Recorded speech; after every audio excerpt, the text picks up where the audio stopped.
Bonjour à vous tous et à vous toutes.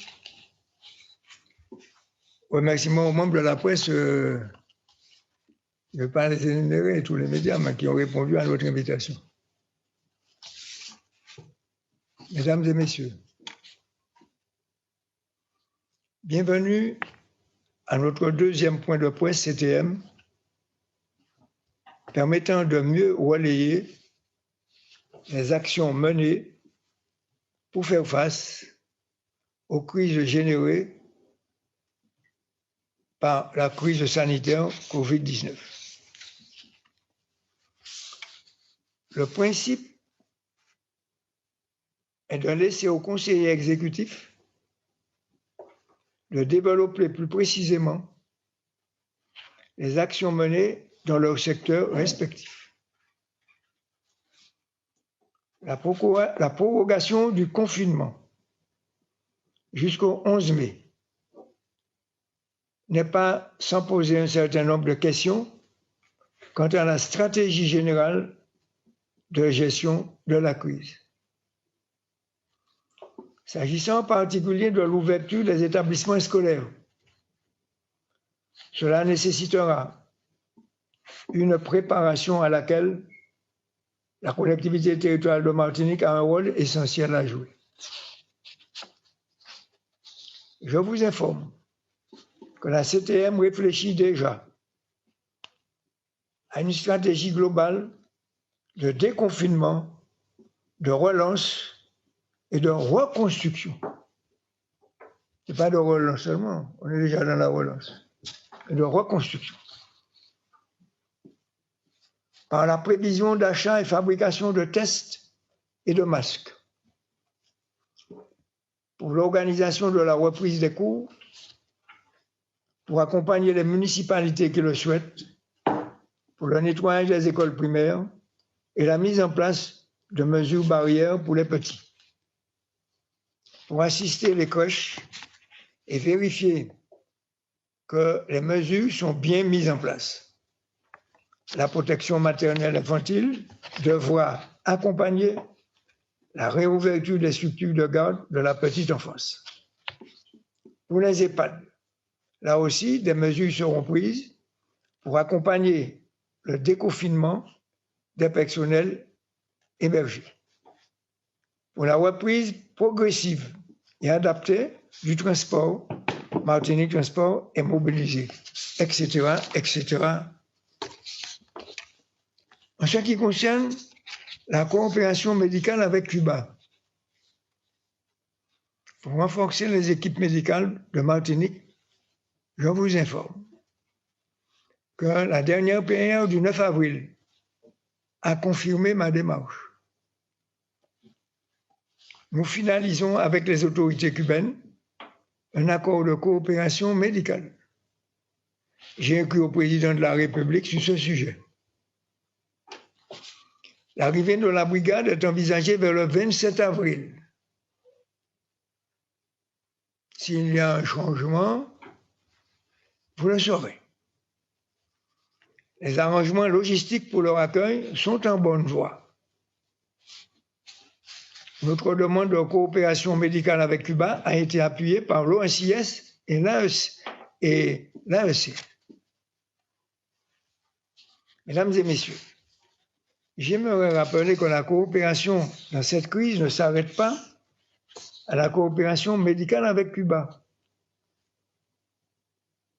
Car très tôt, les échanges avec nos voisins sur la mitigation et la gestion de cette crise ont eu lieu, dois-je le dire et le rappeler. Et notamment, la réunion d'urgence de la conférence des chefs de gouvernement de la CARICOM en date du 1er mars 2020. Et pour rafraîchir les mémoires, la première réunion extraordinaire des ministres des Affaires étrangères et de la Santé sur le Covid-19 organisée par l'AEC, l'Association des États de la Caraïbe, le mardi 24 mars 2020, qui a validé la création d'un groupe de travail spécifique porté par Cuba. Sans compter les échanges avec l'OCS. À ce titre, je tiens à remercier les premiers ministres de Sainte-Lucie et de Dominique, qui, malgré les besoins criants sur leurs territoires respectifs, ont avancé sur le stock des médicaments à l'hôpital de la Ménard. Il faut le faire savoir et saluer ce geste généreux. Pour tous ceux qui doutent encore, voilà aussi à quoi servent nos adhésions, voilà à quoi sert la coopération que je mène depuis très longtemps. Merci en pile, merci en chaille pour votre écoute. Je passe, et je les nomme pour qu'il n'y ait pas d'ambiguïté, qui vont recevoir la parole. À Marinette Torpille pour faire un point d'actualité sur les mesures prises pour accompagner les entreprises. Ensuite, je suis à Madame Saïd Soutane pour informer sur la planification de l'ouverture des établissements scolaires. Ensuite, je serai à le tour de Francis Carole pour préciser les avancées en matière de solidarité. Et enfin, ce sera Daniel Marissette qui interviendra sur la commande publique et les travaux et également sur les problèmes actuels d'approvisionnement en eau que vous connaissez. J'ai fait le tour, ce sera à vous de commencer. Voilà ce que je tenais à dire aux uns et aux autres pour qu'il n'y ait aucune ambiguïté. Bon, vous suivez le... Allez-y. Merci, Président. Je peux y aller? Oui, j'ai cité, oui, vous allez dans l'ordre. Okay. Merci, Président.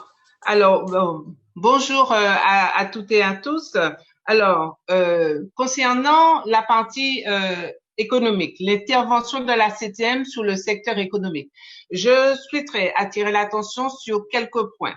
Déjà, dire que lors de la dernière assemblée, comme vous le savez, toutes les propositions faites par l'exécutif, donc par le président Alfred Marie-Jeanne, elles ont été votées par l'Assemblée pour qu'elles soient donc appliquées. Alors, nous avons aussi, en plus des produits que nous proposons, nous avons aussi des, comment dire, j'oublie le mot, des interventions que nous faisons avec l'État. Et pour cela, c'est le volet 2 du Fonds de solidarité. Donc, le volet 2 du Fonds de solidarité, comme vous le savez, il devait être mis en place à partir d'aujourd'hui, du 15 avril. Ce volet 2, que je dise rapidement à quoi il consiste à une aide supplémentaire que le Fonds de solidarité attribuait aux personnes qui avaient fait une demande de prêt garanti par l'État, qui voyaient ce prêt garanti par l'État refusé au bout de 10 jours et donc elles pouvaient faire appel donc au volet 2 qui était donc une aide supplémentaire qu'accordait l'État. Ce volet 2 a la particularité d'être instruit par la collectivité, même si ce sont des fonds nationaux, malgré avec la participation de toutes les régions de France et donc de la CTM au fonds général.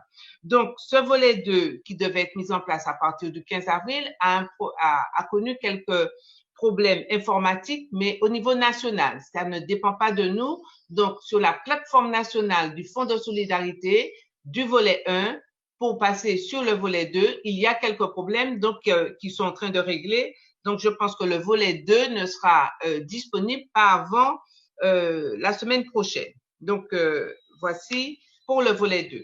Sinon, à notre niveau, au niveau de la CTM, nous avons donc eu la validation de notre fonds de subvention territoriale. Ce fonds de subvention territoriale qui prévoit pour, je dirais, les entreprises de tous les secteurs, une indemnité soit sur la perte de leur chiffre d'affaires, si leur chiffre d'affaires a connu une baisse de plus de 30%, et ou une indemnité pour des emplois maintenus à temps plein.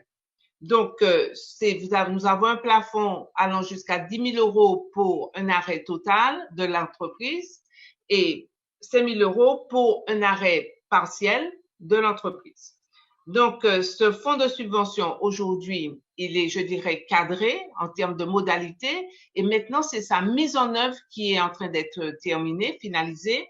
Pour cela, nous sommes en train de mettre en place une plateforme. Cette plateforme, donc, va permettre à tous les demandeurs de venir saisir leurs demandes.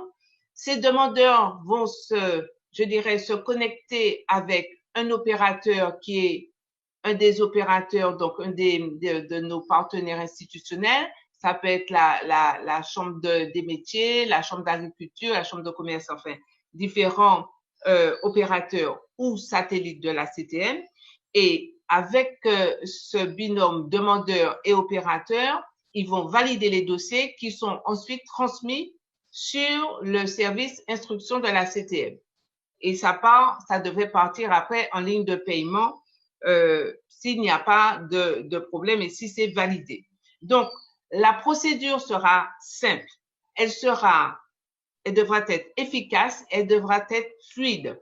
Et tout ça doit se faire dans des temps records. Donc, nous sommes en train de finaliser toute cette partie dématérialisée. Nous avons les premiers essais qui vont se faire cet après-midi.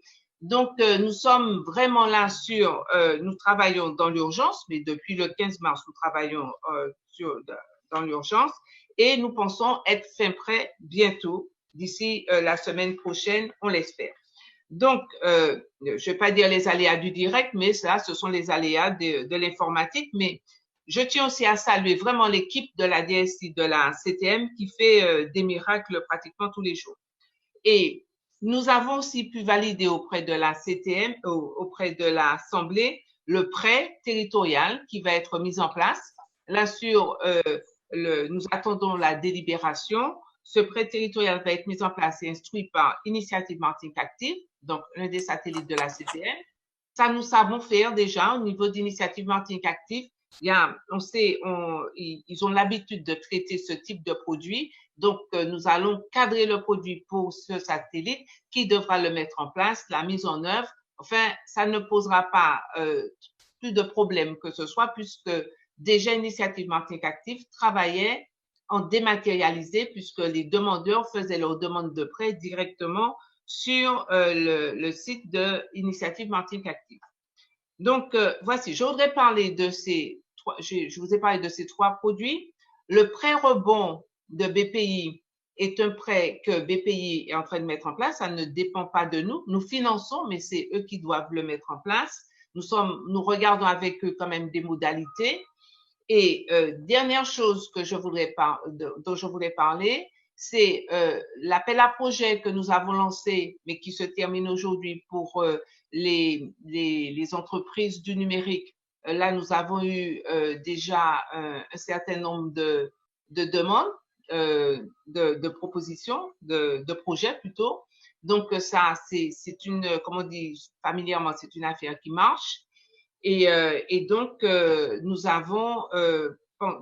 pensons avoir répondu pratiquement à beaucoup de besoins exprimés au niveau économique. Et pour terminer, pour ne pas être plus long, je dis nous restons vigilants et vraiment très, très vigilants pour le secteur du tourisme, qui sera un des secteurs qui sera impacté très fortement. Donc, l'État a proposé déjà pour la France, puisque la France est aussi l'un des premiers pays touristiques au monde, l'État a proposé pour la France qu'ils sont en train de réfléchir sur un plan Marshall qui devra inclure l'outre-mer. Donc, on reste vigilant à voir ce qu'ils proposent dans ce secteur. Et dans le cadre de ça, nous allons voir dans quelle mesure nous allons accompagner. Mais tout ça, c'est à discuter. D'abord, voir ce qu'ils nous proposent sur ce secteur, qui sera un secteur sinistré très fortement. Mais nous serons toujours à côté de nos entreprises pour pouvoir les accompagner et les soutenir. Voici, Président, j'en ai terminé sur la partie économique. Je te remercie pour ton intervention et les explications que tu as fournies. Je passe la parole à Madame Saïd Soutane. Merci, Président. Bonjour à tous et à toutes. Donc, tout d'abord, vous parlez du contexte général. Vous avez tous et toutes entendu l'allocation de Monsieur le Président, suivie de l'allocation de Monsieur le Ministre de l'Éducation nationale, qui souhaiterait que les établissements ouvrent progressivement à partir du 11 mai. J'ai également entendu le président de la Fédération des médecins de France qui parlait de risques inutiles quant à l'ouverture des crèches et des écoles. Donc, la première question que je poserai, c'est est-ce que le choix des crèches et des écoles est pertinent? Mais non, c'est une question que nous poserons lors du CT-PIL hebdomadaire que nous tenons. D'ailleurs, concernant ce CT-PIL hebdomadaire que nous tenons avec la préfecture, les maires, mais également les communautés d'agglomération et toutes les administrations, j'avais suggéré dès la semaine dernière de préparer des scénarios possibles concernant ce déconfinement. Et il m'avait été rétorqué, sans beaucoup de gentillesse d'abord, un argumentaire qui disait que l'heure n'était pas au déconfinement. Et je disais que même si l'heure n'était pas au déconfinement, qu'il convenait de réfléchir au scénario qu'on pourrait imaginer ensemble. Donc, il m'avait été dit non. Moi, maintenant, je me rends compte qu'aujourd'hui, j'avais quand même raison, puisqu'aujourd'hui, on en parle et que donc, il faudra effectivement travailler sur les scénarios possibles. Les objectifs qui sont identifiés par le ministère, c'est de permettre l'égalité entre les élèves. Ce que nous souscrivons totalement à cette demande, effectivement. Simplement, je souhaiterais, au regard des réunions que nous aurons avec le rectorat, identifier précisément le nombre d'élèves en difficulté dans ce cas-là, puisque nous avons effectivement des élèves qui ne bénéficient pas de l'enseignement à distance. Nous avons fait le choix à la CTM, et je remercie Monsieur le Président et la Commission éducation qui a permis le déploiement de 850 tablettes, donc 250. Je dis ça pour Ewak qui a eu une petite erreur dans son reportage, donc 250 pour les terminales et 600 pour les troisièmes.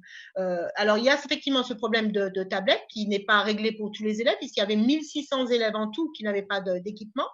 Il y a également des zones blanches, même si Monsieur Marissin travaille ardemment et la collectivité ardemment au fait que nous n'ayons plus de zones blanches en Martinique, mais il y en a toujours.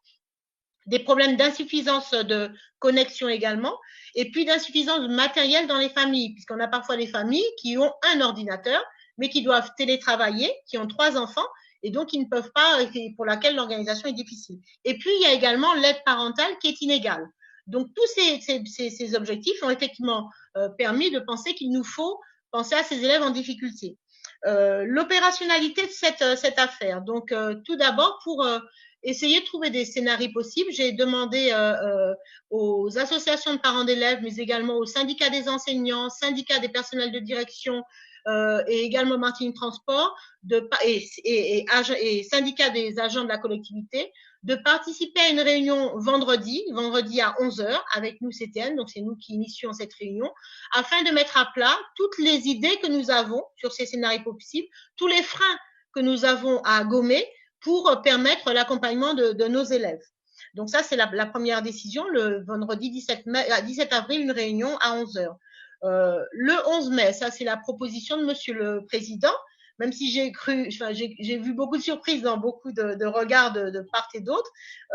Nous avions demandé lors des réunions que nous tenons régulièrement aux régions de France qu'une fois que cette date serait choisie par l'exécutif, que nous ayons une semaine supplémentaire pour permettre le nettoyage des établissements scolaires. Donc, de toute façon, je peux vous dire d'ores et déjà que le 11 mai, ce n'est pas une date qui est possible aujourd'hui. Le 11 mai permettra peut-être, en fonction des discussions que nous aurons, parce que je ne peux pas faire fi des discussions que nous aurons, permettra peut-être, après une semaine en tout cas, de nettoyage très correctement fait par nos équipes, une possibilité d'ouverture. Donc, il faut au moins une semaine, et c'est ce qui a été acté dans toutes les régions de France. Donc, une semaine, donc on pourrait penser au 18 mai. Et concernant donc les priorités ont été données par le gouvernement aux crèches et aux écoles. Donc, ça ne relève pas directement de la collectivité, mais ensuite au lycée professionnel.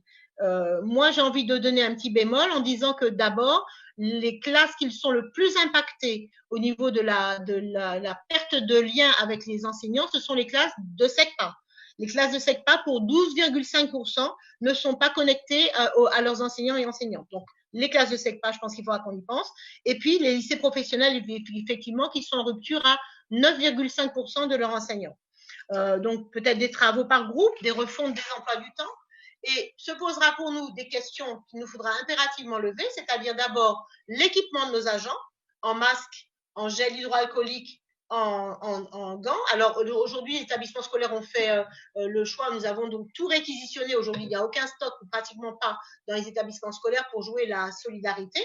Et puis, la question que nous poserons à monsieur le recteur également, c'est que nous souhaitons bien mettre avec lui un partenariat concernant cette ouverture, mais qu'il faudra que le ministère de l'Éducation nationale pourvoie aux masques, aux visières qu'il faudra donner à son personnel, à savoir enseignants et élèves, parce que nous ne pourrons pas suppléer les demandes qui sont énormes. Vous imaginez que nous, nos agents, c'est 1000 agents, et il faut 2 masques par jour, donc c'est 2000. Et si on pense aux enseignants et aux élèves, on ne pourra pas faire ça. De toute façon, ce n'est pas le rôle de la collectivité. Nous pouvons accompagner, nous pouvons par exemple acheminer les masques et les visières qui seront donnés par l'Éducation nationale pour les professeurs et les élèves. Nous pouvons jouer ce rôle de transmission, mais nous ne pourrons pas, en tout état de cause, pallier toutes ces problématiques que nous verrons vendredi. Il y aura également des problèmes de nettoyage, parce que le nettoyage devra être accru matin, midi et soir, ce qui n'est pas aujourd'hui totalement le cas. Respect des distances, vous le savez. Gestion des peurs, des angoisses. Donc, nous souhaiterions également savoir si le personnel de prévention et de santé dans les établissements scolaires sera présent en nombre suffisant. Et puis, j'ai parlé des stocks à refaire. Concernant la restauration, c'est aussi un point que nous avons levé ce matin aux régions de France, parce que j'étais en visio ce matin avec les régions de France. Restauration scolaire, quid? Transport scolaire, même si je sais que les transporteurs sont déjà prêts parce qu'ils ont vraiment un manque à gagner au niveau de leurs activités, mais les gestes barrières, la distance de sécurité avec les élèves, tous ces points-là devront être traités vendredi. Les internats, qu'en faisons-nous? Les ouvrons-nous? Ne les ouvrons-nous pas? Et puis, j'ai quand même malgré tout une pensée importante pour les enfants. Les enfants, je l'ai dit la dernière fois, qui sont, j'en ai parlé à monsieur le préfet la semaine dernière, je pense qu'il faut impérativement faire une campagne de très, très importante, et je vous demande, chers médias, d'entendre ce que je vous dis, sur nos enfants qui sont confinés, pour certains, alors peu heureusement, avec leurs propres bourreaux. Et donc, il faut impérativement communiquer sur le 119, communiquer sur le fait que les voisins et les voisines doivent être vigilants pour ces enfants qui sont victimes de violences dans leur propre famille. Et c'est vrai que ce déconfinement permettra parfois à avoir des soupapes pour ces enfants qui, pour souvent, la seule écoute, c'est l'école.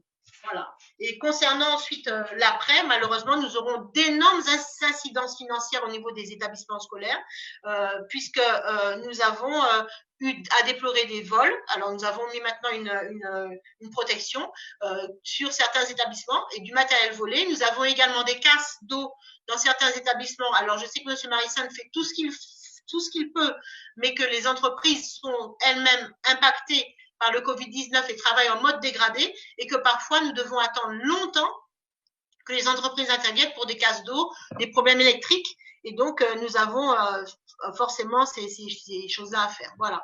Et en projection, j'ai envie de croire aussi que nous pourrons aider à la fabrication des masques en tissu, dès lors que l'ARS aura donné une pensée claire concernant les masques. Masque tissu utile ou pas, qu'est-ce qu'il faut faire, quel est le tutoriel qui convient de manière administrative, objective pour avoir des résultats, pour que nous puissions dans le sein de nos établissements procéder à la fabrication de masques et puis également de visières, puisque je répète, les enseignants, je les vois très mal, enseigner avec des masques pour des enfants. C'est quelque chose qui semble très difficile.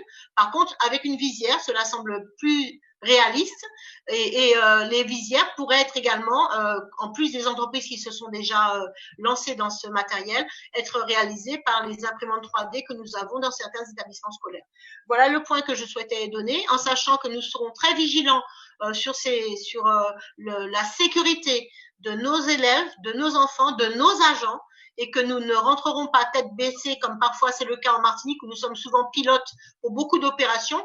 Là, je demande beaucoup de vigilance, et que c'est quand nous aurons la garantie et la certitude que les choses seront bien cadrées, que nous avancerons dans ce dispositif.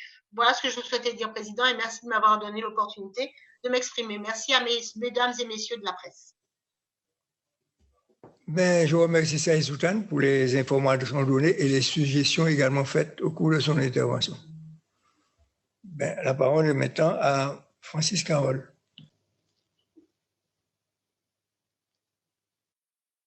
Il m'a entendu? On m'a pas entendu? La parole, Carole.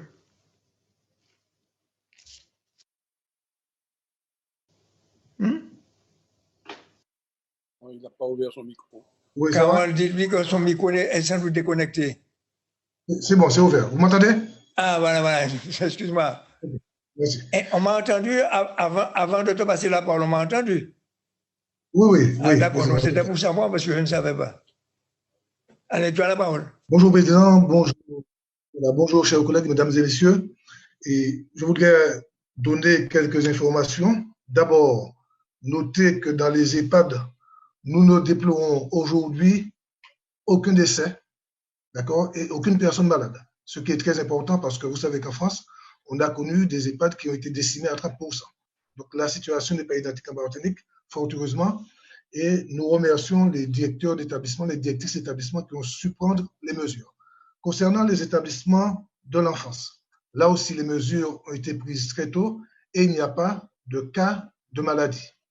Concernant le foyer territorial de l'enfance, où nous avons en principe 90 enfants, nous en avons 36 qui sont restés au foyer, bien accompagnés par le personnel, et environ 52 qui ont été mis soit dans des familles d'accueil, soit chez leurs parents, en tout cas qui sont correctement accompagnés. Là aussi, nous n'avons pas regretté de maladies, de difficultés particulières. Évidemment, les choses sont gérées de manière difficile, parce que nous sommes dans une période de crise, mais l'essentiel est sauvegardé. Et là aussi, nous tenons à remercier les chefs d'établissement qui font ce qu'il y a à faire, ainsi que tous les employés qui sont à la besogne et qui s'occupent de ces enfants, qui s'occupent de ces personnes âgées. Je pense que c'est très important. L'autre aspect qu'il faut mettre en évidence, qui a été souligné, c'est que le confinement est un impitoyable vecteur d'inégalité, on le sait, mais aussi de maltraitance. Et nous avons souvent des femmes qui sont battues et par conséquent, nous avons décidé de faire fonctionner le Sandra et d'ores et déjà, le Sandra reçoit des personnes. C'est dans ce sens d'ailleurs que nous avons au point 5 ou 6 de notre dernier rapport sur l'accompagnement social mis une ligne concernant justement l'accompagnement des femmes et victimes de violences conjugales. Mais je crois qu'il est aussi très important de noter ce qui a été dit par notre collègue et Madame Saïd Soutane. Cette violence peut s'exerce aussi sur les enfants. Et nous devons être en permanence extrêmement vigilants. Nous avons pu maintenir le portage de repas, parfois dans des conditions difficiles, mais d'une manière générale, les personnes âgées reçoivent les repas qu'elles recevaient avant la crise et avant le confinement. Donc tout cela est maintenu grâce aussi à la participation des opérateurs, parce que chacun a compris qu'il fallait que nous fassions un effort en martiniquais pour que personne ne soit laissé de côté. Concernant le soutien psychologique, nous allons ouvrir cette semaine une ligne d'appel en termes de soutien psychologique qui sera animée par des psychologues formés de notre collectivité, mais aussi d'autres psychologues qui sont venus renforcer les psychologues que nous avons à la 7e pour pouvoir aider, écouter les personnes, parce que ce confinement crée des situations très particulières. Concernant les masques, le président du conseil exécutif l'a rappelé récemment, et 20 000 masques ont été distribués aux communes. Ensuite, nous avons fait en sorte aussi que 20 000 masques soient distribués, ce qu'on appelle au personnel de gré à gré, parce que les personnes âgées et les personnes en situation de handicap ont la possibilité soit de recourir à une association, soit de faire du gré à gré. Les grands oubliés étaient les personnels du gré à gré. Nous avons distribué par voie postale 20 000 masques, ce n'est pas suffisant, nous le savons. Il faudrait par jour 24 000 masques aux personnes en gré à gré, parce qu'il y a environ 5 000 personnes en gré à gré, mais vous savez que la pénurie ne nous met pas dans les conditions de pouvoir répondre aux besoins de ces gens, et nous n'avons pas la responsabilité de cette pénurie, c'est le gouvernement qui en a la responsabilité, et il doit assumer cette responsabilité. Nous avons aussi donné des masques, 2000 masques à Odyssey pour la poursuite de son travail, et nous en avons distribué aussi au foyer des jeunes travailleurs de Mout, ainsi qu'à d'autres associations dans le secteur médico-social. Ensuite, un débat est revenu souvent. C'est le débat concernant le laboratoire territorial d'analyse. Et nous avons entendu un certain nombre de déclarations, mais je voudrais, avec votre autorisation, Monsieur le Président du Conseil exécutif, faire le point sur cette affaire. Après le départ de l'Institut Pasteur de la Martinique, le Conseil général a repris les activités d'analyse de biologie médicale, d'analyse des eaux et des aliments et de vaccination qu'exerçait cette institution. Cette nouvelle structure ainsi créée en juillet 1977 a pris le nom de Laboratoire départemental d'hygiène, LDH. Mais par délibération, je pense que c'est très important de noter cela, et je demande à la presse d'écouter attentivement. Par délibération du 5 novembre 2003, il y a 17 ans, le Conseil général a décidé la fermeture du secteur de biologie médicale à partir de fin décembre 2003. C'est-à-dire que depuis 2003, le laboratoire n'exerce plus de biologie médicale. La seule activité humaine qui a été gardée, c'est les vaccins pour la fièvre jaune. Donc c'est très important de dire cela. C'est-à-dire qu'aujourd'hui, si le LTA a la machine permettant de faire des analyses, il lui manque évidemment les réactifs et il lui manque surtout la compétence technique. Pourquoi? Parce que nous n'en avions pas besoin dans le LTA parce que depuis 17 ans, le LTA ne fait plus d'analyse de biologie médicale. Nous sommes en train d'y travailler. Nous sommes aujourd'hui en relation avec le CHUM et nous voyons avec le CHUM et d'autres la possibilité qu'un personnel adapté, formé pour la biologie médicale puisse utiliser la machine du LTA, donc de la collectivité, qui se trouve dans une salle, dans un lieu à proximité du LTA, mais où l'entrée est indépendante. Par conséquent, nous sommes en train de travailler cela. Ce que je voudrais dire pour conclure, d'une manière générale, c'est que l'État fait état de déconfinement à partir du 11 mai. Le président l'a rappelé, je pense qu'il faut appuyer ce qu'il a dit et soutenir, c'est-à-dire que le déconfinement ne peut pas se faire dans n'importe quelles conditions. Il faut éviter un déconfinement qui conduirait à un reconfinement, mais évidemment dans des conditions plus difficiles que le premier confinement que nous avons connu. C'est pourquoi les conditions qui sont nécessaires pour réussir le déconfinement, ces trois conditions essentielles, le président en a parlé, c'est des masques pour tous. Des masques pour tous. Et là, l'État a un effort particulier à faire, mais nous, de notre côté, et nous avons aussi à faire un effort pour encourager toutes les volontés et toutes les compétences permettant de faire des masques que l'on pourrait donner aux personnes pour vaquer à leurs occupations, tout en faisant entrer massivement des masques que le président a donné comme directive de faire. La deuxième condition, c'est évidemment le dépistage massif. Et ce qui serait le plus intéressant, ce sont les kits de dépistage massif qui existent. Et là, il faut saluer d'ailleurs des chercheurs, des médecins que le président doit recevoir demain, qui ont une réflexion sur l'action globale à mener. Ensuite, et c'est le troisième axe, il faudrait aussi un travail d'éducation, de prévention, de sorte qu'au moment du déconfinement, eh bien, les gens ne perdent pas les habitudes qu'ils ont acquises de distance, etc. Donc, il y a là véritablement une réflexion que nous devons mener à l'échelle de la Martinique, qui serait une réflexion des Martiniquais, compte tenu de leur situation, parce que nous ne sommes pas au même niveau du développement de l'épidémie qu'en France. Par conséquent, cette réflexion autonome, cette stratégie autonome, et que le président a appelé récemment une stratégie martiniquaise de gestion du Covid, nous devons la mettre en place, évidemment, et nous devons prendre langue avec d'autres partenaires, mais je crois qu'il y a cette volonté martiniquaise que nous devons exprimer dans le passage au déconfinement. Voilà donc les quelques éléments que je souhaitais fournir dans ce point presse. Je remercie le collègue Carole pour son intervention. D'ailleurs, ce matin, avec Vigier, on a évoqué ce problème, le problème que tu viens là, pendant longtemps, très longuement. Mais c'était très bon de refaire cette analyse pour bien comprendre que souvent, on accuse la collectivité de tous les maux. Et c'est ça que je ne comprends pas, alors que dans bien des cas, ce n'est pas directement nous qui sommes la cause de certains dégâts opérés.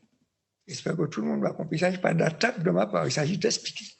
Et c'est en ce sens-là que je te remercie d'avoir rappelé ça. Et on donne la parole à Daniel Marissel, je crois bien que c'est lui. Non, c'est pas lui. Oui, bonjour. Daniel Marissel, il me semble que c'est toi qui as la parole. Je salue tout le monde. Bien, président, je peux y aller? Vas-y. Bien. Oui, Daniel. D'accord. Alors, je remercie le président de prévoir hebdomadairement ce point de presse parce que ça nous permet de faire savoir directement aux représentants de la presse qui veut bien s'y prêter des informations. Puisque ces temps derniers, bon, il y a eu beaucoup de polémiques, je n'y ai pas participé, je préfère donner des informations, évidemment. Ensuite, les journalistes traiteront cette information comme ils le souhaitent. Alors, pour répondre à la demande du président, il m'a demandé d'intervenir sur les éléments qui composent les domaines de compétences qu'il a bien voulu me confier. Je vais parler de la commande publique, je vais parler des travaux et puis je vais terminer par un problème qui fait polémique, en tout cas dans les médias, les questions d'eau, puisque nous sommes non seulement sur le Covid-19, mais également en train de vivre un carême très difficile qui crée la pénurie de l'eau. Alors, d'abord pour commencer sur la commande publique. Alors, en tant que représentant de l'acheteur public, c'est le titre qu'on donne actuellement au président de la commission d'appel d'offres, nous avons eu le souci d'assurer la permanence du service public, de la commande publique, parce que nous savons que la manière pérenne d'aider les entreprises, c'est de leur confier des marchés. Évidemment, les aides sont ponctuelles pour les entreprises qui pourront prouver leur situation de difficulté. La collègue Marie-Lette Torpille vous a exposé les premières mesures qui ont été proposées au Conseil exécutif et validées par l'Assemblée de Martinique. Mais il faut aussi préparer la reprise des travaux. Il faut préparer une relance de cette commande publique. Donc, la commission d'appel d'offres, le représentant de l'action publique que je suis, essaie d'assurer ce rôle. Alors, pour dire ce qui s'est passé pendant ces derniers 8 jours. Par exemple, hier, toute la journée, j'ai eu à mener des négociations en visioconférence avec les candidats qui ont été présélectionnés pour la conception et plus tard la réalisation de l'aérodrome de Basse-Pointe. Parce que tout le monde sait que Cap Nord, qui portait ce projet, a bien voulu confier, a demandé à la CTM d'en assurer la maîtrise d'ouvrage et le pilotage. Un comité de pilotage a été mis en place qui réunit l'ensemble des partenaires, dont Cap Nord. Un comité technique formé de techniciens nous accompagne et nous avons lancé un concours de concepteurs. Nous avons présélectionné 3 candidats et je disais donc hier, nous avons mené en visioconférence des négociations pour classer les 3 candidats présélectionnés et au terme de toutes ces négociations, d'ici à peu près 3 semaines, je serai en mesure de présenter au président Marie-Jeanne un classement de ces candidats et ensuite la phase conception va démarrer. Et le projet, évidemment, dès lors que les plans de financement seraient mis en place et des autorisations données, pourront s'étaler sur un planning à peu près d'une 40aine de mois. C'est le temps qu'il faut pour la conception et plus tard la réalisation. Mais en même temps, la commission d'appel d'offres continue à travailler et juste avant ce point presse, nous venons de siéger en visioconférence, la CAO, pour examiner des résultats d'appel d'offres qui ont été lancés. Alors, je peux lever un petit coin du voile. Je rappelle que la commission d'appel d'offres est composée d'élus de la majorité et d'élus de l'opposition, eh bien, nous avons pu nous prononcer à l'unanimité sur deux marchés. L'un concernait la récupération des huiles usagées sur les ports de pêche qui sont sous la responsabilité de la CTM, parce que nous avions constaté que les usagers de ces ports de pêche parfois déversaient l'huile un peu sur la plage et ça allait polluer la mer. Donc, nous avons choisi ce matin une entreprise, bon, je tire le nom pour le moment en attendant que ça soit notifié, choisi une entreprise pour recueillir ces huiles usagées. Mais également, nous avons la question des dragages des ports. Alors, nous avions attribué un marché précédemment à une entreprise pour commencer à draguer le port du Vauclin. Ce travail, d'ailleurs, a été suspendu pour des raisons de confinement. Eh bien, nous avons acté que l'entreprise nous a signalé hier qu'elle a pu mettre en place un plan de continuation d'activité, un PCA, en respectant toutes les mesures prévues, et le dragage du Vauclin va pouvoir reprendre. Mais c'est encore provisoire parce que le vrai marché définitif qui doit nous permettre de faire le dragage, de pomper les bouts, de le rejeter en décharge provisoire, transitoire à Châteaupaille pour cette partie-là, nous n'avons pas encore reçu l'autorisation de l'État au titre de la loi sur l'eau. Mais néanmoins, concernant le port de Grand-Rivière, qui n'arrête de s'ensabler dès qu'il y a de la houle, nous avons vécu quelques péripéties les dernières semaines parce qu'un groupement d'entreprises qui avait ce marché n'a pas respecté ses engagements, en tout cas les engagements pris dans le marché qui leur était attribué. Nous avons plusieurs fois mis en demeure et finalement, comme les exigences, les engagements n'étaient pas tenus, nous avons dû, à la fin de l'année dernière, résilier le marché et relancer un nouvel appel d'offres. Eh bien, justement, ce matin, la CAO, après une heure de séance, s'est mis d'accord à l'unanimité sur un classement des entreprises et nous allons faire savoir, d'abord au président du conseil exécutif, l'entreprise qui est proposée pour assurer ce job. Et puis ensuite, une fois que le marché sera notifié, nous allons pouvoir reprendre le bagage Grand-Rivière. Voilà pour ce que nous avons fait aujourd'hui, là, tout de suite, là, pour alimenter la commande publique. Mais nous travaillons également sur de nouveaux projets pour alimenter la commande publique, en particulier du bâtiment dans le lycée, puisque nous avons examiné avec nos services tout un plan à la fois de désamiantage de certains bâtiments. C'est pas toujours facile à faire. Nous venons de terminer le désamiantage de bâtiment G à la Jetée, au lycée de la Jetée au François. C'est un bâtiment qui est appelé à être démoli, donc c'était des aménagements avant des démolitions. Et nous avons un chantier, et heureusement, au lycée du François, où l'entreprise qui y travaille a pu faire un plan de continuation en toute sécurité pour aménager provisoirement dans des modulaires un gymnase qui est en train d'être aménagé. Je remercie cette entreprise, ce qui fait que j'espère, lorsque l'école reprendra, je pourrai mettre à disposition de ma collègue Saïsoutan, et je lui remercie pour le témoignage qu'elle a porté sur l'activation que nous faisons pour essayer de faire en sorte que l'établissement scolaire soit en état de recevoir les écoliers. Alors, sur les chantiers qui étaient en cours au moment où est survenue cette pandémie, eh bien, nous avons déploré et constaté que la plupart de nos chantiers ont arrêté parce que les entreprises n'ont pas pu mettre en place un PCA, c'est-à-dire un plan de continuité des activités. Alors, à l'exception toutefois, pour la partie bâtiment, au lycée Schellcher, où deux entreprises, l'une de l'électricité, l'autre de plomberie, peuvent continuer leurs prestations sous le contrôle du coordonnateur de la protection de la santé et de la sécurité. Également, j'ai visité le pôle universitaire de santé dans les champs de marée sur le terrain de la MEDA. Il y a là deux entreprises qui continuent, mais les autres ont arrêté. Les entreprises qui continuent, c'est l'entreprise du terrassement Il va faire nettoyer le site et l'entreprise qui a commencé à faire les réseaux, les Vendées. Nous avons également l'ex-maternité de Redoute qui est en train d'être transformée en un bâtiment pour accueillir la direction de nos services techniques.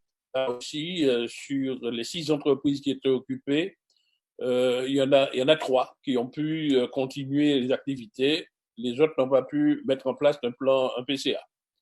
Donc, c'est des entreprises d'électricité pour le courant faible, plaquistes et menuiseries. Et puis, le lycée de la Jetée, je l'ai parlé déjà. Au niveau des routes, malheureusement, la quasi-totalité de nos chantiers sont arrêtés. Il n'y a qu'un chantier qui fonctionne sur la RD7. C'est entre Pierre-Salé et Trois-Îlets, où il y a une entreprise qui nous fait des accotements bétonnés. Et puis, j'ai parlé du port de pêche du Vauclin, où à la fois le dragage vient de recommencer, mais également les travaux de remise à niveau de la machine à glace. Bien, voilà. Donc, effectivement, sur les 27 chantiers que nous menions de front, il n'y a que ceux-là qui demeurent, qui se poursuivent. Et nous espérons, les entreprises sont en train d'étudier des mesures de sécurité sur la base d'un guide qui vient d'être édité par l'OPBB BTP, c'est-à-dire l'Organisation professionnelle du bâtiment, et puisque vous savez qu'il faut mettre en sécurité tous les salariés, et ce n'est pas toutes les entreprises qui sont en mesure de le faire. Bien. Maintenant, pendant cette période de confinement, nous avons veillé à ce que les activités de nos collaborateurs ne s'interrompent pas. Heureusement, la CTE avait déjà anticipé pour dématérialiser toutes ces activités et nous pouvons donc travailler en du télétravail pour à la fois continuer à étudier les projets, mais également, et c'est très important, continuer à liquider les factures qui nous arrivent.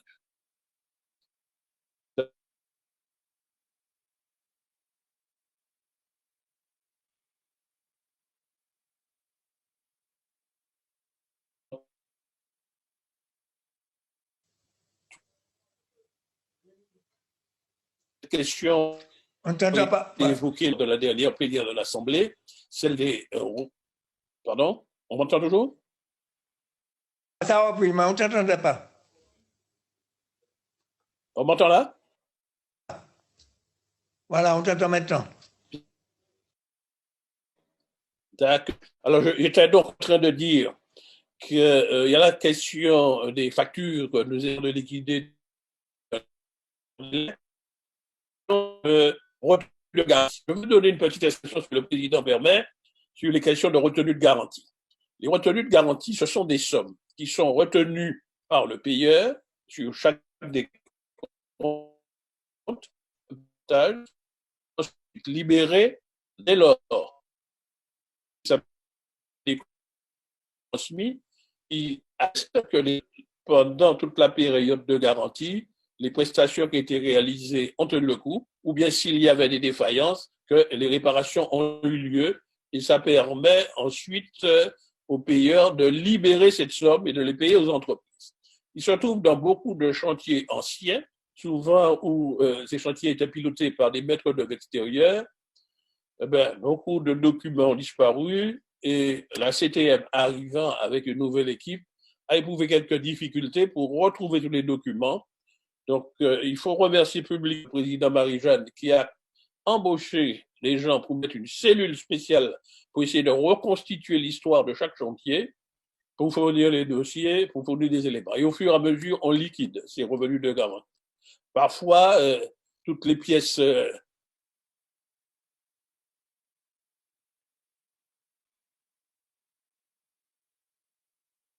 et c'est pour cela qu'il y a eu une motion de l'Assemblée pour... On n'entend pas. C'était exactement le ministre des Finances qui donne des instructions aux payeurs pour qu'on puisse trouver des mesures dérogatoires pour pouvoir liquider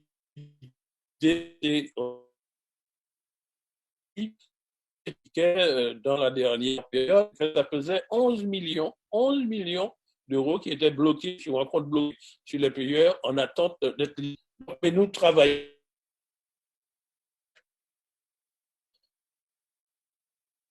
Délégation signature en particulier, nous veillons à faire que la signature électronique est active, d'être exécutée, d'être utilisée pour notifier toutes les délibérations et les arrêtés, les subventions, signer tous les bons de commande. Tout ça, c'est transmis. C'est signé et transmis électroniquement en télétravail. Donc, c'est l'une des activités dont nous avons la charge. Et puis, donc, je voulais montrer par ce témoignage que nous essayons de faire en sorte qu'il y ait une unité des services publics. Et vous avez pu constater que tous mes collègues conseillers exécutifs se donnent à fond pour assurer la continuité des services. Et enfin, je vais conclure sur un point. Le président a souhaité que je fasse le point là-dessus, parce que c'est une question qui a fait polémique, c'est la question de l'eau. Nous sommes en pénurie d'eau, nous sommes un pays tropical, nous avons même une saison sèche que les anciens appellent le carême. Ce n'est pas nouveau. Pour pallier à cet inconvénient, il est de rigueur qu'on recueille de l'eau, qu'on le transforme et qu'on le stocke quand c'est possible et qu'on le distribue pour que personne ne manque d'eau. La compétence eau a été transférée par la loi NOTRe au comité d'agglomération, aux 3 EPCI. L'histoire a fait que le département avait hérité de l'État, après la décentralisation, à la fois des équipements de captage d'eau et de production d'eau potable. Alors, il y en a une qui a fait l'actualité, c'est l'UPEP de Vevey. Il y a une autre qu'on connaît moins bien, mais qui a été révélée à l'occasion d'un communiqué que le président Marie-Jeanne a donné à la presse. C'est la prise d'eau de la station de directoire, le territoire de Gourmand. Alors que nous sommes en grande pénurie d'eau, nous avons été victimes de 2 actes de vandalisme, de vol au niveau de la prise d'eau de directoire. Alors, ce sont des bâtards d'eau, ce sont des équipements donc pour barrer l'eau, pour pouvoir le prendre en fonction du débit qui est autorisé par le service de l'eau, l'office de l'eau. Eh bien, nous avons été victimes à 2 reprises de vol. Une première fois dans la nuit du 5 au 6 avril, le fermier qui a fait l'exploitation pour nous l'a constaté. On a remplacé le bâtard d'eau et à nouveau, dans la nuit du 13 au 14, il y a eu un 2e vol. Eh bien, nous avons rendu compte au président et c'est pour cela qu'il y a eu une plainte qui a été déposée à la gendarmerie du Robert dès le matin du 14 et le président a transmis à la presse ce communiqué pour dénoncer cet acte de vandalisme que ça réduit la production. Et puis, il y a l'autre aspect qui est à Vevey. Alors, l'unité de production d'eau à Vevey était un instrument remarquable. Je confirme. Prélève d'eau sur la rivière La Capote. Moi, j'ai appris à le connaître puisque ça a été construit par le service technique de l'État à l'époque et pour le compte du département. Donc, c'est le conseil général qui a eu à le gérer. La CTM en a hérité. Donc, à partir de 2016, nous avons eu à cette unité. Vous savez que cette unité, elle est exceptionnelle parce qu'elle fait de l'ultrafiltration. Il y a une série.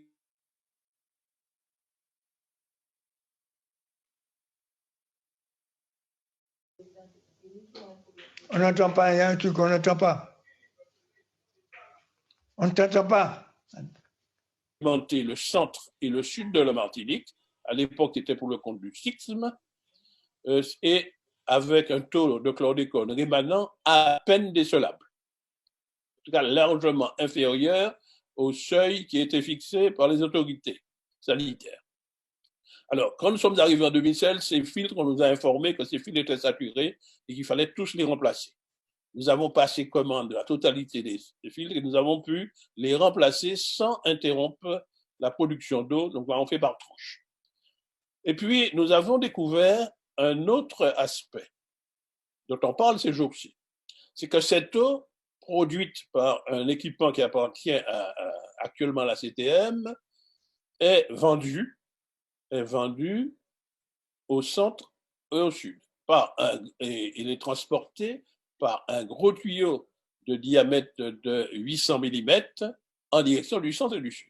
Et il transite évidemment sur le territoire de toutes les communes, Lorrain, puisque c'est là où ça se situe, Marigot, Sainte-Marie, Robert, etc. Et à partir de Robert, il y a d'ailleurs des déviations pour alimenter les différentes communes.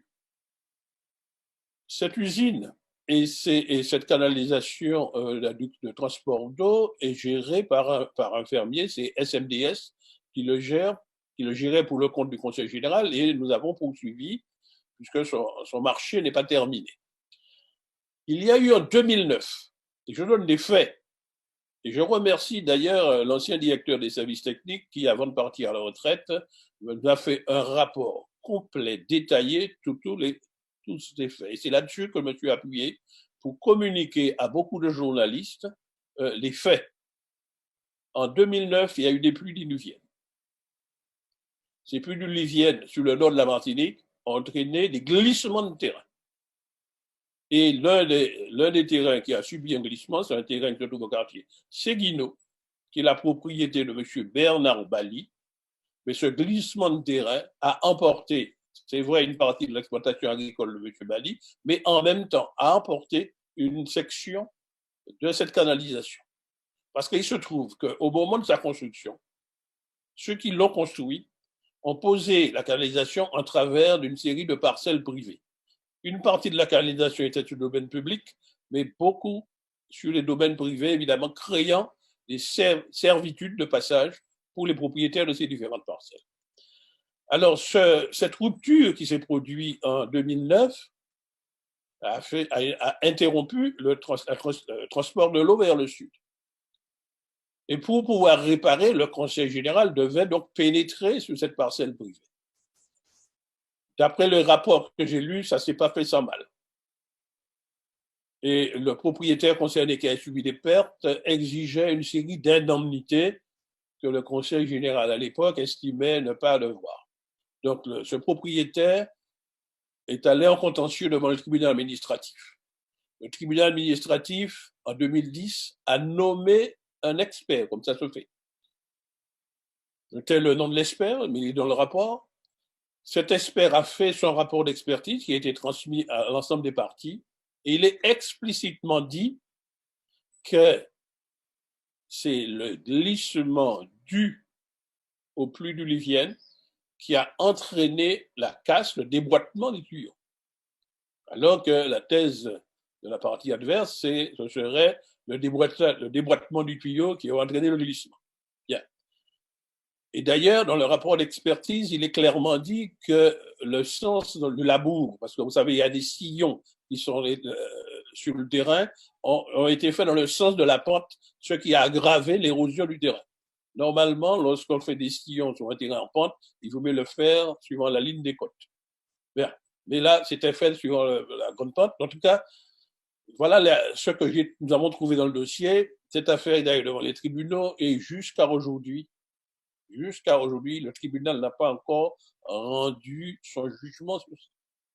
Il y a des batailles d'experts, de conseils, d'un côté les avocats d'abord du Conseil général, puis les avocats du Conseil de la CTM et les avocats de la partie adverse. Donc, vous savez, ces affaires sont très longues. Mais dans l'intervalle, en 2013, il y a eu une recherche d'accord transactionnel. Une convention transactionnelle a été signée pour permettre d'avoir une indemnité servie aux propriétaires pour qu'on a reconnu quelques pertes, bien que le rapport de l'expert comptable disait très clairement que selon lui, le propriétaire n'a qu'à se retourner vers son assurance parce qu'il était victime de catastrophes naturelles. Bon, néanmoins, le Conseil général avait consenti dans cette convention transactionnelle à donner une indemnité et ces indemnités ont commencé à être versées et les travaux ont démarré. Alors, des travaux d'abord provisoires qui a consisté à remplacer le tuyau de fil 800 par 3 tuyaux en plastique, en PEHD, de section inférieure. Mais la somme des sections faisait 650 mm au lieu des 800. Ce qui fait que, à chaque fois qu'il y a une arrivée massive d'eau dans le tuyau, il y a une rupture au niveau de cette jonction. C'est ce qu'on appelle les casses et le Conseil général. Et maintenant, la CTM n'a de cesse, régulièrement, peut-être une fois tous les 3 ou 4 mois, à réparer les casses. Et nous avons d'ailleurs un accord cadre à bonne commande avec une entreprise qui répare les casses dans les 24 heures. Mais la solution était de remplacer le tuyau. Les travaux avaient commencé, les tuyaux même approvisionnés, et d'après le rapport que j'ai lu, écoutez bien, à 5 reprises, ce chantier a été interrompu du fait du propriétaire. M. Bernard Bali, c'est Marianne Marisset qui dit ça, j'ai les preuves, il dit ça dans un rapport signé de plusieurs techniciens. Parce qu'il ne cessait de réclamer des indemnités. Lors de la convention transactionnelle, il avait suspendu ses poursuites. Nous avons constaté qu'il a réintroduit sa plainte devant le tribunal et en réclamant des sommes multiples qui globalement fait plus de 2 millions. Voilà dans quel état nous avons trouvé le dossier en arrivant. Bien. Ayant analysé cela, nous avons proposé d'abord au Conseil exécutif, puis à la plénière, de trouver une solution alternative qui consiste à dévoyer la canalisation restant sous le domaine public appartenant à la CTM, et dans le même coup, on libérerait tous ces propriétaires des servitudes qui sont obligés de subir, que c'est pas agréable d'avoir un tuyau qui traverse son terrain parce que vous pouvez rien construire au-dessus. Bien. Donc, ce projet nécessitait d'abord des études. Donc, nous avons mené les études. Elles ont abouti. Et comme nous sommes sur le territoire de Cap-Nord, nous avons soumis ce projet à Cap-Nord. Cap-Nord l'a approuvé. Et même Cap-Nord nous a dit que lui aussi, qui a la compétence eau désormais dans le Nord, a de nouveaux tuyaux à passer, qu'il proposait même que sur certaines linéaires, nous faisions tranchées communes, donc un groupement de commandes pour réaliser les travaux, et Cap-Nord utilisant la même tranchée pour une partie de ces canalisations de distribution. Parce que là, c'est celle qui nous concerne, c'est une canalisation d'adduction, donc qui transporte de l'eau, et Cap-Nord met des canalisations de distribution d'eau jusqu'aux abonnés. Cet accord s'est fait, écoutez bien, au mois d'octobre 2019. Et ça nous a conforté, donc nous avons approfondi le dossier. Mais il fallait obtenir, parce qu'à chaque fois qu'on travaille dans l'eau, il fallait obtenir l'autorisation de l'État au titre de la loi sur l'eau. Nous avons donc introduit un dossier. Ce dossier, après beaucoup d'enquêtes, a abouti. Et nous avons obtenu l'autorisation au titre de la loi sur l'eau. Bien. Ensuite, nous avons, et j'ai entendu qu'il a prétendu le contraire, informé officiellement le maire du Lorrain par un courrier que nous lui avons adressé le 6 mars 2020, avant confinement, avant que l'on parle de Covid, pour lui exposer dans le détail le projet, puisqu'on passe sur son territoire, et pour lui dire par ce courrier qu'on se tenait à sa disposition pour lui exposer dans les menus détails ce projet. Bien. Voilà à quel point on était de la solution alternative définitive. Mais nous n'avions pas renoncé à une solution provisoire qui consistait à augmenter le nombre de tuyaux pour essayer d'arriver à une continuité avec un diamètre global de 800 mm. Et c'est la solution dont on parle là, c'est souvent sur les médias. C'est-à-dire ce 4e tuyau supplémentaire qu'il faut mettre, mais évidemment, celui-là doit traverser la propriété de M. Bali. Mais compte tenu de son opposition et du fait que cette affaire est pendante devant le tribunal, vous ne pouvez pas avancer. Alors, il y a à peu près 2 semaines de cela, le président du conseil exécutif a reçu un courrier du préfet au secrétaire général, je pense le contrôle du directeur général des services, M. Mercant, avec qui nous sommes beaucoup entretenus de cette question, nous a fait savoir que le préfet serait prêt à appuyer la démarche. Donc, nous avons immédiatement étudié cette possibilité et nous sommes prêts, puisque nous avons une entreprise avec laquelle nous avons un marché qui pourrait le faire, mais nous avons conditionné cette décision à un accord express de M. Bernard Badi. Au moment où je vous parle, nous ne l'avons pas encore. Ayant entendu sur les médias un certain nombre de personnes qui lui servent de conseillers et défenseurs dire que M. Badi serait d'accord, bien, nous avons proposé, et je remercie le président du conseil exécutif qui a adressé un courrier à M. Bernard Mali pour lui demander en réponse, dans les délais les plus prompts possibles, qu'il notifie à la CTM son accord écrit pour que nous puissions faire cette solution provisoire qui sera de nature d'augmenter un peu plus le débit d'eau qui partirait de l'usine de Vevey en direction du centre et du sud, qui ne va pas atteindre les fameux 40 000 mètres cubes jour souhaitables, mais qui va améliorer. Donc voilà le point précis que je voulais faire sur cela. Vous voyez qu'il n'y a eu jamais aucune mauvaise volonté de la CTM de bloquer quoi que ce soit. Donc, je voulais donc rétablir cette vérité et je remercie le président Marie-Jeanne de m'avoir permis de le faire. Voilà, je l'ai terminé. Merci Daniel Maricin. On m'entend pour les informations que tu viens de donner. Et je vais plus loin. Je n'exagère pas, ça m'oblige moi-même à lire tout, à devenir un expert en la matière, tellement j'interviens pour régler ces problèmes. Et je ne fais pas de démagogie à ce niveau. Ceci étant dit, Marinette Torpille, premièrement, et Saïd Soutan, deuxièmement, viennent de recevoir, me semble-t-il, des informations nouvelles. Donc, si vous pouvez, toi, et puis ensuite, donner ces informations que vous venez de recevoir, comme ça, moi, je ne sais pas, on m'a dit qu'il y a des informations qui sont tombées, que par conséquent, tu as la parole, et puis après, c'est l'autre, puis après, nous allons continuer. D'accord. Marinette Torpille d'abord, et puis Saïd Soutan après.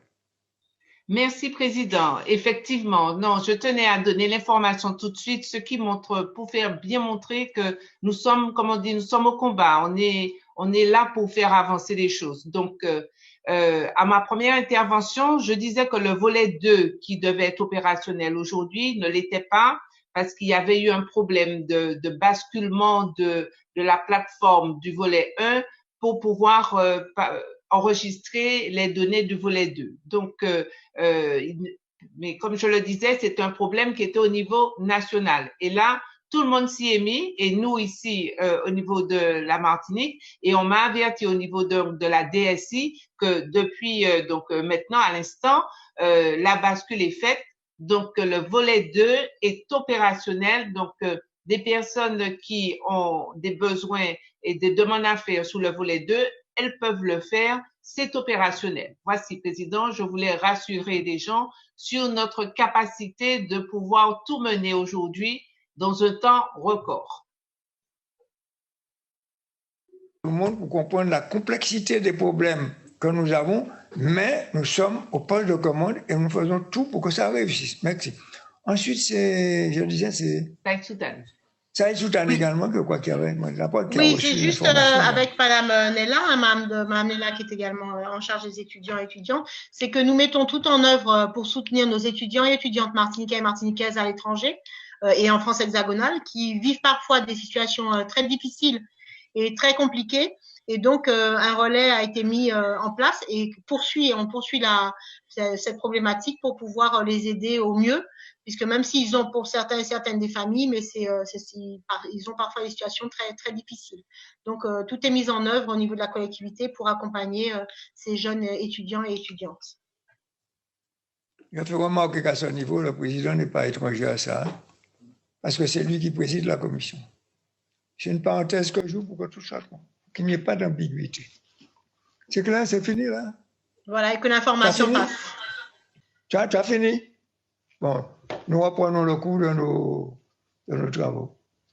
Donc, les autres collègues peuvent intervenir. Mais attention, dans le même sens. Il ne s'agit pas d'intervenir pour critiquer. Il s'agit d'intervenir, si vous le voulez bien, avant de passer la parole, bien sûr, donner la parole après aux journalistes, pour que vous apportiez, dans le même sens qu'indiqué, des informations concrètes, des démarches qu'ensemble, je dis bien, ensemble, nous avons pu opérer et obtenir des résultats concrets.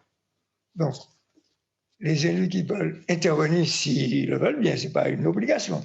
Vous avez la parole, il suffit de lever le doigt et puis vous prenez la parole, et puis voilà.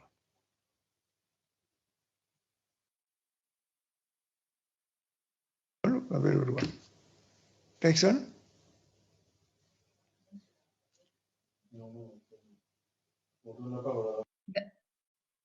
Alors, je vais donner la parole, comme les collègues, je vais donner. Non.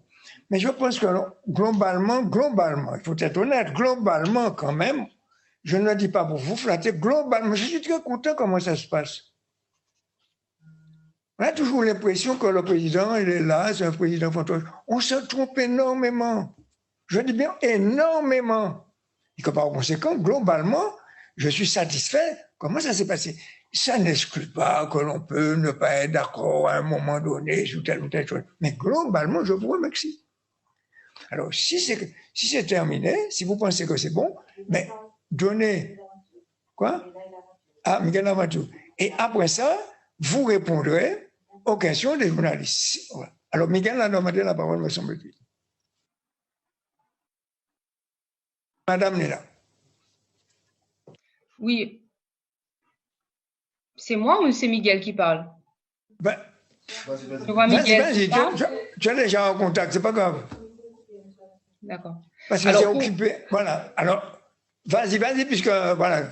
Alors, mais tu coupes, je ne comprends pas, c'est coupé. Pour moi, c'est bon. Mon micro est ouvert. Vas-y toujours. Alors, pour compléter ce qu'a indiqué la collègue, enfin, bonjour Président, bonjour chers collègues et bonjour à la presse. Pour compléter ce qu'a indiqué la collègue Saïd Soutane, effectivement, nous sommes en lien avec les établissements avec lesquels nous avons des partenariats. Donc, la collectivité a contacté l'ensemble de ces établissements pour qu'ils nous fassent retour de ce qu'ils ont pu mettre en place à l'attention des étudiants et des difficultés qui seraient éventuellement remontées. Pour les étudiants qui sont notamment au Canada, nous avons adressé à chacun des étudiants un mail pour qu'on ait un retour de leur situation et qu'ils nous fassent remonter aussi leurs difficultés. Nous avons eu très peu de retours. Donc là, actuellement, je suis en lien avec une association d'étudiants qui fait le tour des étudiants avec lesquels ils sont en relation et pour nous alerter sur les points qui pourraient relever de nos compétences et sur lesquels nous pourrons agir si le président effectivement décide d'aller dans ce sens. Concernant les étudiants qui sont hors de Martinique, nous sommes aussi en lien avec des associations d'étudiants au national. Hier, j'étais encore en contact avec l'un d'eux, notamment Martinique Ambition Jeune, qui fait un travail et qui a été contacté par la délégation interministérielle pour la plateforme qui a été mise en place en direction des étudiants ultramarins. Concernant les étudiants qui sont en Martinique, nous sommes en lien régulier avec le pôle universitaire de Martinique, avec le CRUS. Donc, j'ai eu la directrice du CRUS encore hier, puisque nous faisons régulièrement un point. Il n'y a rien comme alerte à signaler. Il y a 45 étudiants qui sont présents, 111 étudiants qui sont présents au niveau du CRUS, donc dans les résidences universitaires du campus. 45 ont pu bénéficier d'aide alimentaire, donc on va dire un peu moins de la moitié, les autres n'ayant pas souhaité, n'ayant pas indiqué avoir des besoins particuliers. Une enquête a été menée aussi par le vice-président des étudiants du pôle Martinique pour faire remonter les difficultés. Au niveau des difficultés sociales, il y a eu une 50aine de retours, tous analysés par l'assistante sociale du CRUS. Et il s'avère que sur ces 50aines, il y a moins d'une dizaine d'étudiants qui présentaient de réelles difficultés et d'urgences sur lesquelles il fallait une intervention particulière. Concernant les problèmes d'eau, des packs d'eau ont été distribués aux étudiants via le pôle universitaire de Martinique et 2 citernes ont été installées par les pompiers recrutés par le Crous. Hier, je faisais le point sur la résidence universitaire avec l'un d'entre eux, qui s'appelle Steve Stressfield, et donc il me signalait qu'il n'y avait pas de difficultés majeures à relever au niveau du pôle universitaire concernant les étudiants. Donc tout est bien cadré. Lorsqu'on a des difficultés sur des dossiers en particulier, nous faisons remonter au service et il y a une intervention rapide. Voilà ce que je pouvais indiquer concernant les étudiants. Vous avez vu ce que la CTM fait? Merci. Pas Daniel. Miguel, tu avais demandé la parole. Oui, Président, et puis, tu bonjour. Pas branché. Miguel, avant tu regardes si tu peux te connecter. Voilà, bonjour, Président. Est-ce que tu m'entends? Oui, je t'entends maintenant. Alors, bonjour, Président, bonjour aux collègues et bonjour à la presse. Quelques mots complémentaires par rapport à ce que les collègues ont déjà exprimé, qui concerne la question des fonds européens. Donc, je rappelle que l'orientation que nous avons déjà indiquée la semaine dernière est de rechercher les souplesses nécessaires qui nous permettent de disposer de moyens de financement pour pouvoir intervenir sur les engagements que la CTM prend. Il y a effectivement besoin de disposer de ces fonds. Alors, nous sommes en relation quotidienne avec les responsables à Bruxelles pour ces opérations et nous avons choisi une formule extrêmement souple qui consiste à avoir des allers-retours qui leur permettent de nous donner des feux verts. Au moment où nous parlons, donc un certain nombre de feux verts, je dirais pour le moment informels, mais qui vont se confirmer dans les jours qui viennent, ont été exprimés sur la prise en charge de toute une série d'éléments en matière sanitaire. On a parlé tout à l'heure des masques, on a parlé des équipements dont il faut prévoir la disponibilité. Il y a aussi bien notre collègue Saïd Soutan que notre collègue Francis Carole, et puis la problématique des tests. Donc, tout ceci aujourd'hui est bien enclenché et les confirmations écrites devraient nous arriver bientôt. Deuxièmement, nous avons également commencé à explorer la possibilité de disposer de ressources en termes de réaffectation d'un certain nombre de moyens. Là aussi bien nos responsables à la commission au niveau du FEDER, au niveau du FSE, ont accueilli positivement les propositions que nous leur avons faites, qui résultent, je répète, à la fois de ce que nous avons exprimé mercredi, mais également de ce qui a été acté par la plénière la semaine dernière, jeudi, et qui par conséquent donc conduit à fonder encore plus les démarches et les annonces de la CTM. Et puis enfin, je veux juste rappeler un élément de la plénière que nous avons adopté avec unanimité jeudi dernier, c'est la décision d'exonération d'octroi de mer de tous les éléments qui sont aussi bien en termes d'équipements de protection que de matériel médico-spécifique susceptibles d'être importés dans ce contexte de Covid-19 et pour lequel, par conséquent, la CTM montre son engagement supplémentaire par l'effort de renoncer à la perception d'octroi de mer sur ces éléments. Voilà, y compris les productions qui sont faites de manière interne. Je vais parler notamment des solutions hydroalcooliques, puisque nous savons que des entreprises martiniquaises, et il faut les saluer, ont pris l'initiative de se mettre dans cette dynamique de fabrication et de pouvoir ainsi offrir, y compris gratuitement, ces possibilités indispensables dans la discipline des gestes barrières qui sont un élément essentiel pour éviter la propagation de ce virus. Voilà, Président, quelques mots simples pour compléter ce que nos collègues ont déjà exprimé. Je te remercie. Je demande aux collègues de permettre aux journalistes de poser des questions. Pourquoi? Parce que j'ai d'autres rendez-vous encore, je ne vais pas ma faute là, qui m'attendent déjà. Donc, collègues, globalement, je le répète, nous sommes d'accord sur tout. Je le répète une nouvelle fois, le moment est venu de donner la parole aux journalistes et vous répondrez en cas de besoin à ces questions, à tout le monde. Donc, les journalistes, vous avez la parole. Si vous ne voyez pas, je suis sorti, je vais vous expliquer pourquoi. Hein, et je vais plus loin si, monsieur le DG, si je suis absent, il y a quelque chose, vous pouvez intervenir pour porter des informations que vous connaissez également au nom du président de la collectivité territoriale de Martinique. Vous avez la parole à la presse. Bonjour à toutes et à tous. Je ne sais pas si tout le monde m'entend. Oui, on vous entend. Vous m'entendez. Florin Ossu, RCI. J'aurais deux questions à vous poser pour deux sujets différents. D'abord, une question à Marinette Torpy concernant le webinaire qu'elle a tenu ce matin. On en a parlé un peu déjà à l'antenne ensemble. Je voulais juste avoir un feedback sur comment ça s'est passé avec les chefs d'entreprise qui ont participé. Si on a déjà une première analyse du nombre de chefs d'entreprise qui ont participé et puis quelles ont été un peu leurs questions et leurs interrogations. Et puis j'aurais une question plus spécifique pour Daniel Marissante concernant le dossier de l'eau et le dossier de l'usine de Vivet et de cette casse à Séguino. J'ai bien suivi toute l'explication et le récapitulatif qu'il a effectué. Ma question concerne la déclaration d'utilité publique.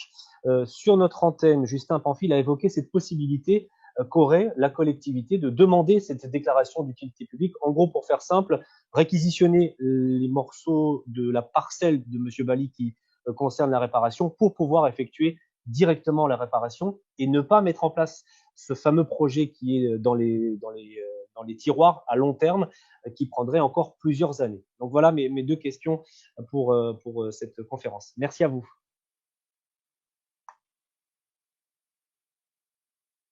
Oui, Monsieur Ossu, bonjour. Alors, effectivement, ce webinaire, on l'a tenu, il a duré 2 heures de temps et il a eu 510 personnes qui se sont connectées, ce qui montre bien que les gens sont vraiment en attente d'informations et notamment le monde économique pour les besoins donc et les difficultés qu'ils rencontrent. Alors, nous étions 3 intervenants. Il y avait Monsieur Vaille de la DRFIP qui parlait du fonds de solidarité. Madame Papalia qui a surtout parlé du prêt garantie d'État et le prêt rebond, et moi-même sur les dispositifs principaux de la CTM. Ce que je peux dire pour donner un peu l'ambiance, c'est que après nos exposés, il y a eu beaucoup de questions. Ces questions traduisent vraiment l'inquiétude des chefs d'entreprise, mais il n'y a pas de découragement. C'est-à-dire qu'ils sont véritablement déterminés à trouver des solutions pour leur exploitation. Et en fin de compte, quand on regarde des principaux besoins, c'est du besoin de trésorerie, du besoin en fonds de roulement. Donc, c'est essentiellement ça. Peut-être qu'ils attendent la relance pour l'investissement, mais c'est surtout là du besoin en trésorerie, puisqu'il n'y a pas de chiffre d'affaires, c'est évident. Alors, comme on a vu, le Fonds de solidarité nationale maintenant est opérationnel, aussi bien sur le volet 1 que sur le volet 2. S'il est opérationnel sur le volet 2, c'est que les prêts de garantie par l'État donnés par les banques est aussi opérationnel, puisque les banques, elles fonctionnent jusqu'à présent. Donc, elles peuvent donner de la garantie, elles peuvent donner des prêts de trésorerie garantis par l'État à leurs clients. Et sinon, pour le reste, les dispositifs, d'ici une dizaine de jours, je pense que sur le reste, on sera totalement opérationnel. Donc, et puis naturellement, à ce webinaire, j'ai rappelé que la CTM reste mobilisée auprès des entreprises pour de l'information, pour des produits, pour du soutien, pour de l'accompagnement. Enfin, on est là. Merci. Bien, je vais répondre à la deuxième question qui nous ramène à Séguino.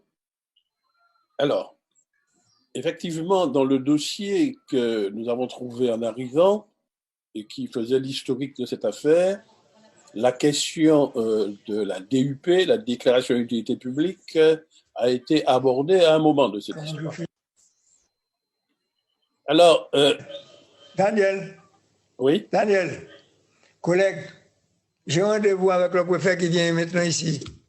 Vous comprenez pourquoi je vous demande d'accélérer? Donc, c'est pas de ma faute. Prendre le relais à ma place pour régler le reste, mais j'ai rendez-vous avec le préfet ici. D'accord, c'est entendu. Tu m'entends pas? Oui, j'ai donné mon accord. Je répète aux collègues, j'avais rendez-vous avec le préfet. Comme il avait un peu de retard, donc on allait. Mais maintenant, il me dit qu'il est prêt, c'est ici.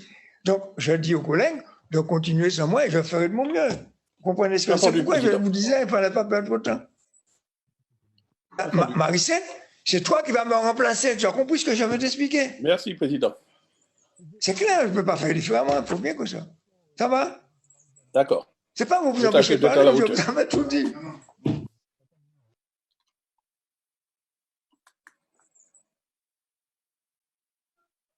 Ok, on m'entend? Bien, je vais tâcher d'être à la hauteur. Alors, je poursuis ma réponse à cette question. Je disais donc la question de déclaration d'utilité publique a été envisagée à un moment donné par le Conseil général. Et précisément, j'en ai trouvé trace dans un courrier de la présidente de l'ex-Conseil général. Ce courrier date de 2013. Alors d'abord, il faut savoir c'est quoi ma déclaration, comment on aboutit à la déclaration d'utilité publique. Elle est précédée d'abord par le dépôt d'un dossier auprès de l'État qui actionne une enquête publique et qui, au terme de cette enquête publique, ou une vraie enquête publique, un arrêté est signé par le préfet ou pas, cet arrêté de déclaration d'utilité publique d'un projet. Mais l'expérience montre que globalement, ça prend à peu près 3 ans. Et encore lorsque les choses vont vite. À quoi sert une DUP? C'est d'abord de reconnaître l'intérêt public d'un dossier, mais en tout cas, s'il faut avoir ce qu'on appelle les libérations d'emprise, on peut passer par le biais de l'expropriation si un accord amiable n'est pas trouvé avec le propriétaire de l'emprise foncière concernée. Et c'est à ce moment un juge, le juge de l'expropriation, qui va fixer le prix auquel sera faite cette acquisition. Tout ça, c'est très long. Je donne un exemple. On a eu à utiliser cette procédure pour libérer les emprises nécessaires à la construction du TCSP dans la traversée du quartier de Sainte-Thérèse, au Bishop. Eh bien, je vous garantis que ça n'a pas été une chose facile. Et il y a d'ailleurs des contentieux que l'on traîne encore jusqu'à présent. Vous en avez fait état sur vos médias. Donc, le Conseil général avait abandonné cette possibilité, s'était tourné vers une autre possibilité, et c'était l'objet là du courrier que la présidente du Conseil général avait écrit au préfet, celle de la réquisition. Évidemment, seul l'État peut faire des réquisitions. Cette procédure est plus rapide, c'est l'initiative du préfet. S'il constate qu'il y a un cas d'urgence, il réquisitionne et le propriétaire est obligé de se soumettre et mettre son terrain à disposition. Bon, mais il se trouve, et nous avons trouvé trace de cela dans nos archives, que le préfet de l'époque, M. Laurent Provost, a émis un avis défavorable à la demande de réquisition qui avait été formulée par la présidente du Conseil général. Ce que je dis là, ce sont des faits, donc je peux prouver. Donc ça a mis en panne la solution de DUP, ça a mis en panne la solution acquisition et le préfet a suggéré qu'on relance la DUP, mais le Conseil général n'avait pas entrepris ce dossier. Ils avaient donc cherché, dans une démarche amiable, à acquérir la parcelle nécessaire, je crois un peu plus de 3 hectares, mais ils ne se sont pas entendus sur les prix. Ça devait être acquis au prix du terrain agricole, fixé par les domaines. Le Conseil général, en cherchant une solution, a proposé plus que le prix du terrain agricole, allant jusqu'à 15 € le mètre carré. Je dis bien 15 € le mètre carré. Nous avons en main un courrier qui était signé par le premier vice-président de l'époque du Conseil général, 15 €. Et malheureusement, la réponse du propriétaire n'a pas été une réponse favorable, puisqu'il a dans un premier temps dit qu'il est prêt à vendre, mais à 22 € le mètre carré, pour 3 hectares, pour poser un tuyau. Ce n'est pas pour faire mise en valeur. Hein. Et après les négociations, il était prêt à descendre jusqu'à 17,50 €. L'accord ne s'est pas fait. Jusqu'à fin 2015, l'accord ne s'est pas fait. Et c'est à ce moment que le propriétaire a ressaisi le tribunal parce qu'entre-temps, il avait suspendu les poursuites. Et nous avons donc trouvé des éléments qui montraient que ce qu'il réclamait comme dédommagement, en plus du prix de son terrain à 22 € le mètre carré pour 3 hectares, qui réclamaient des dédommagements à hauteur de près de 2 millions d'euros. Voilà donc l'état dans lequel on a trouvé des faits. Alors pourquoi le maire est intervenu? Nous avons trouvé trace ça aussi du dossier. Le maire n'était pas conseiller général à l'époque, c'était un autre élu qui représentait le canton du Lorrain, mais le maire du Lorrain, qui venait d'être élu un peu avant, est intervenu comme médiateur pour chercher à trouver des arrangements. Évidemment, cette médiation, malheureusement, n'a pas abouti. Voilà ce que je peux donner comme élément factuel. Est-ce qu'il y a d'autres journalistes qui veut poser la question? Il n'a qu'à ouvrir son micro et intervenir, son visage va apparaître. Ou bien son nom. Pas d'autres questions? Tout le monde m'entend? Alors, ceux qui veulent parler, il faut qu'ils ouvrent leur micro. Moi, je ne vois aucun micro s'ouvrir. Que faut-il conclure? Est-ce qu'il y a une collègue ou un collègue qui veut ajouter une information? Parce que s'il n'y a pas de questions, peut-être que le moment serait venu de conclure ce point presse. Tout a été clair, Daniel. Je te remercie. Je constate. Si vous me le permettez, une question pour. Je vous en prie, monsieur Florent. Pour une question pour monsieur Francis Carole concernant le secteur de l'aide du maintien à domicile. Les chefs d'entreprise dans ce secteur, particulièrement développé dans notre territoire et dans notre tissu économique, s'inquiètent de voir qu'ils ne sont pas pris en compte. Ils vous ont visiblement sollicité sur plusieurs dossiers et je crois qu'ils ont suivi en tout cas cette conférence et visiblement les réponses apportées ne sont pas celles qu'ils espéraient. Est-ce que vous êtes en contact, monsieur Carole, avec justement ces entreprises d'aide et de maintien à domicile? Alors, nous sommes bien entendu en contact avec toutes celles et tous ceux qui nous interpellent. Il faudrait dire deux choses. Je pense que ce qui est suggéré là, c'est la question des masques. Donc, je réponds très clairement que la collectivité de stock de masques qu'elle distribue, c'est de la responsabilité de l'État de mettre à disposition des masques pour tout le monde. Or, tel n'est pas le cas. Je vous prends un exemple très simple pour comprendre cela. Nous avons 5 à 6 000 personnes qui sont au gré à gré. C'est-à-dire que ce sont des personnes qui doivent aller s'occuper de personnes âgées et de personnes en situation de handicap. Nous en avons 5 000. Si on considère que ces personnes doivent avoir 4 masques par jour, ça nous fait déjà plus de 20 000 masques dans une journée. En 10 jours, c'est 200 000 masques. La collectivité n'a pas les capacités parce que l'État n'a pas créé une situation permettant de diffuser ces masques. Ce que nous avons fait en sorte d'envoyer par la poste à plus de 4 310 personnes qui emploient des gens au gré à gré pour leur envoyer un certain nombre de masques qui sont en train de parvenir par la poste. Et je reçois des témoignages de réception de ces masques.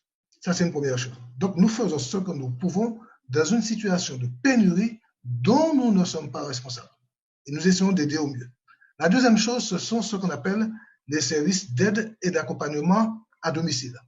Ces services d'aide et d'accompagnement à domicile ont fait l'objet d'une diffusion de masques, de remise de masques, qui étaient des masques donnés par l'ARS. Alors, pourquoi par l'ARS? Parce qu'au niveau gouvernemental, il a été reconnu que ces services d'aide et d'accompagnement à domicile, qu'on appelle des SAD, étaient prioritaires. Par conséquent, l'ARS nous a donné 20 000 masques que nous avons reçus de l'ARS.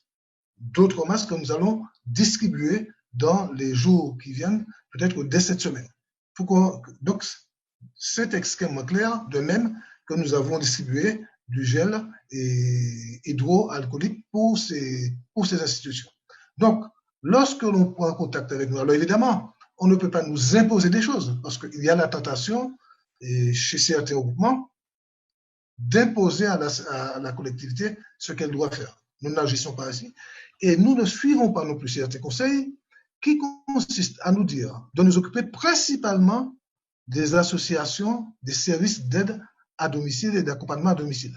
nous considérons que les personnes qui sont au gré à gré, qui sont au contact avec les personnes âgées, qui risquent par conséquent d'être contaminées par ces personnes ou de les contaminer, eh bien, doivent être l'objet de l'attention de la CTM autant que les services d'aide et d'accompagnement à domicile. Et c'est une doctrine extrêmement claire chez nous. Il ne s'agit pas, lorsqu'il y a des questions de vie et de mort qui se posent, de donner la priorité à tel et pas à tel. Donc, voilà un peu le travail que nous faisons.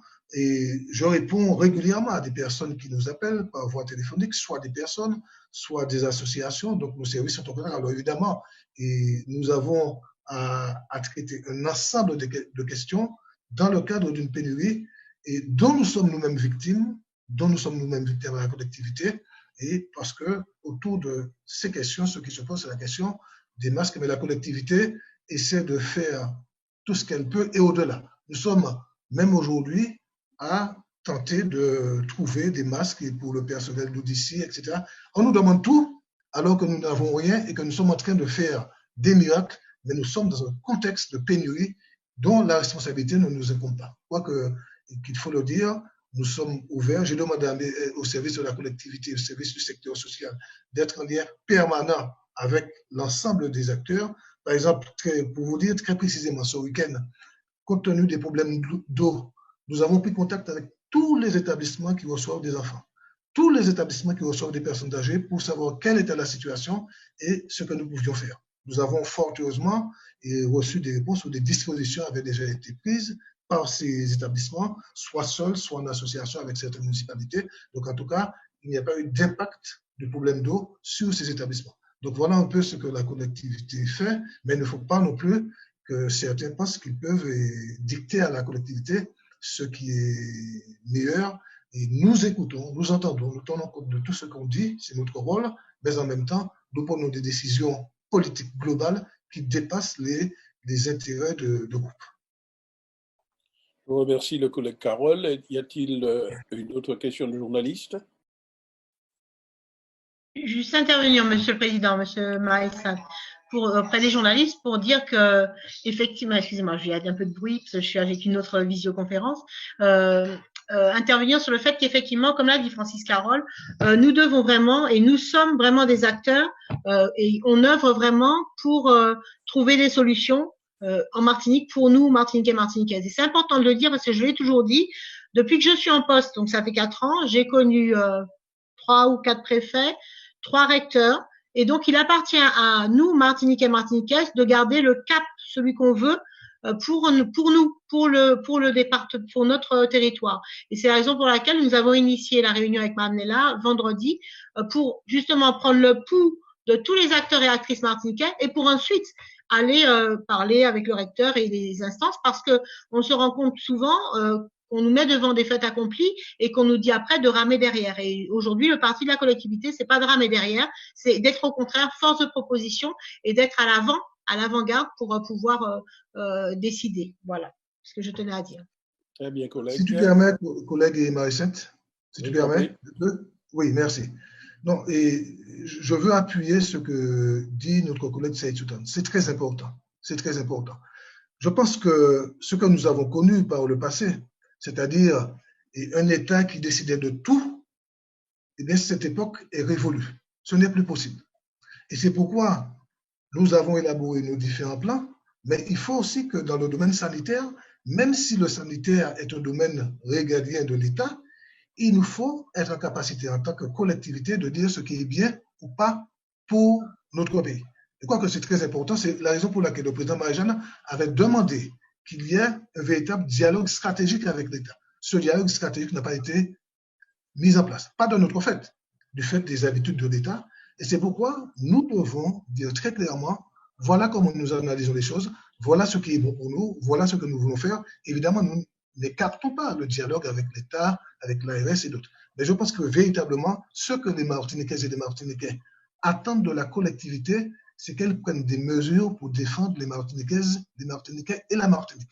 Et c'est ce que nous sommes en train de faire. Ce n'est pas facile, mais je suis absolument satisfait de voir que quelles que soient les positions politiques au sein du Conseil exécutif, il y a cette espèce d'unanimité martiniquaise sur notre responsabilité et sur notre volonté de l'assumer totalement à l'égard de la Martinique et des Martiniquais. Merci Francis. Alors ça me fait rappeler qu'il y a une information que je vais vous faire passer et demander aux journalistes de nous aider à le faire savoir au public. C'est que dans différentes compétences que le président Macron m'a données, il y a celle de la formation professionnelle. Et le conseil exécutif a décidé de maintenir le versement de la rémunération aux stagiaires de la formation professionnelle. Parce que nous avons estimé que c'était des personnes en situation difficile, puisque ce sont des demandeurs d'emploi. Beaucoup d'entre eux étaient déjà arrivés en fin de droit au niveau de Pôle emploi. Et lorsqu'ils sont en formation, nous leur servons chaque mois une rémunération. Mais pendant cette période de confinement, quand bien même l'action de formation est suspendue, donc il y a le maintien de la rémunération.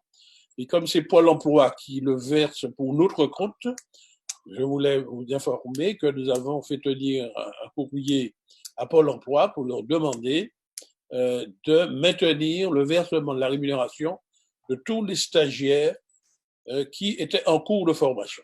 Et puis, il est évident que lorsque les centres de formation qui ont dû interrompre leur formation vont reprendre les stages, les stagiaires vont retourner dans les formations pour aller jusqu'au bout de leur parcours. Et nous avons l'intention d'étudier avec les services certificateurs de l'État, parce que vous savez que pour les formations qualifiantes, au bout, il y a un diplôme. Alors, ça peut être le rectorat qui le délivre au nom du ministère de l'Éducation, mais nous préparons aussi à d'autres diplômes du ministère du Travail. C'est la DIEC qui met en place le jury. Quand c'est un diplôme dans le domaine de l'agriculture, c'est la DAF, avec un service qui s'appelle le SFD, qui joue le rôle du rectorat pour le compte de l'enseignement agricole, qui met en place là. Évidemment, nous avions pris l'habitude de caler notre calendrier sur le calendrier éducation nationale pour que nos stagiaires puissent s'inscrire en candidat libre aux examens. C'était gratuit mais dans le cas d'espèce, nous sommes en train donc de discuter, de réfléchir pour que les évaluations, les certifications de ces stages soient mises en place à la fin des stages.